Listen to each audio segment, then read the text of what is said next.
जो कम शैतानी सेव मौला जी मेहरबानी कयो कौम लाइ कुर्बानी न फुरियो ओड़ा पाड़ा न पंहिंजनि खे हणो धाड़ा कुकड़ कुत्ता चोरियूं छॾियो फिल्मूं VCRयूं छॾियो पंहिंजनि सां गद्दारियूं छॾियो गैरनि सां यारियूं छॾियो न ग़लतियुनि में ग़लतान थियो इंसान थियो इंसान थियो। ही सखणा सियासतदान अथव कूड़ जा क़ौम तूं कुर्बान अथव बुखिया बेज़मीर बेईमान अथव जुड़सू जागीरदार अथव ॾाढा वॾा होशियार अथव मकार अथव गद्दार इब्न गद्दार अथव वणनि जा वाढा अथव नक जा ॾाढा अथव ऐं ख़्याल को खासो कयो माण को मासो कयो इन्हनि पलीतनि खां पासो कयो न मुनकरनि जा महिमान थियो इंसान थियो इंसान थियो। न पाणीअ खे विलोड़जे न ॿेड़ी पंहिंजी ॿोड़जे को नओं जहान जोड़जे ज़ुल्म जो ज़ंजीर टोड़जे ए सिंधी नकलियत में अचो इन बुछड़ी भला खां बचो ही कोड़ सरासर आस अचो ॾींदो ॾके सां तो ॾचो अहिड़ा ईंदड़ नसल ते कुझु कर्म कयो अहिड़ा न को जा कर्म कयो कम कयो जो दलनि जा दरबान थियो इंसान थियो इंसान थियो इंसान थियो इंसान थियो। तो चाचे वल्लूअ खे चवां टिंडड़ ऐं टिल्लूअ खे चवां साले ऐं सल्लूअ खे चवां चोर चौधारी अथव कंहिं बाह बारी अथव अड़े ही सिंध सारी अथव शागिर्द ऐं सिंध सारी अथव न वेही विके वक़्तु विञायो न पाण परेशान थियो इंसान थियो इंसान थियो इंसान थियो इंसान थियो। अहिड़ी चङी का रीत कयो पाण में चङी प्रीत कयो जवान खे जोधा थियो हेशू हेमियूं दोधा थियो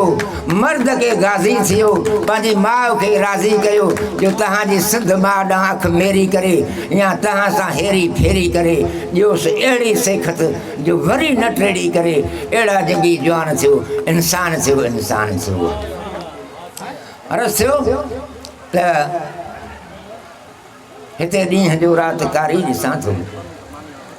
वॾे वेल में अॼु त हारी ॾिसां थो मां राशीअ खे बिल्कुलु बहारी ॾिसां थो कई जवान कैदी हज़ारी ॾिसां थो पर चवे सच जेको उहो दर बदर आहे तॾहिं थियो ज़माने जो उल्टो चकर आहे। हिते खूननि ऐं धाड़नि जो वहिंवार थी वियो हू मज़दूर गोलीअ जो शिकार थी वियो सिपाहीअ मां जल्दी सूबेदार थी वियो हाणे तॾहिं हर को आहे बेज़ार थी वियो मूं सड़दे ॾिठो बसि उन ई जो त घर आहे तॾहिं थियो ज़माने जो उल्टो चकर आहे। रोज़ा नमाज़ूं पढ़ियो था पढ़नि रोज़ा नमाज़ूं पढ़ियो था पढ़नि कूड़ा पाण नसीहत ॿियनि खे ॾियनि अमल पाण हिकिड़े जो तिरजो था कनि ख़ुदा जी ख़ल्क़ खे फुरींदा वतन रुगो पेट पेटी त पंहिंजो भरनि वरी पिनण आयो मुरीदनि जे दर तॾहिं थियो ज़माने जो उल्टो चकर। अरसद पंहिंजे देश में थाजर धारिया हिसा आहिनि था गोलियूं हलाइनि फुरे माल ज़ोरी असांजो था खाइनि ॾही घर असांजा था बाहियूं जलाइनि थियो ज़ालिम ऐं मज़लूम जो हिते टकर आहे तॾहिं थियो ज़माने जो उल्टो चकर आहे। ॾींहं ॾिठे जो ढगा थी विया चोरी ॾींहं ॾिठे जो ढगा थी विया चोरी पिस्टल सीने ते सफ़ा ज़ोरा ज़ोरी चयोसीं वॾेरे खे चई इहा ॻाल्हि थोरी आहे ॿा वरी उते चमचे नई ॻाल्हि चोरी चई ॿा चोर कहिड़ा आहिनि सॼी असांखे ख़बर आहे पर तूं बेगर ते न आहे तॾहिं तो ते ॾमर आहे तॾहिं थियो ज़माने जो उल्टो चकर आहे।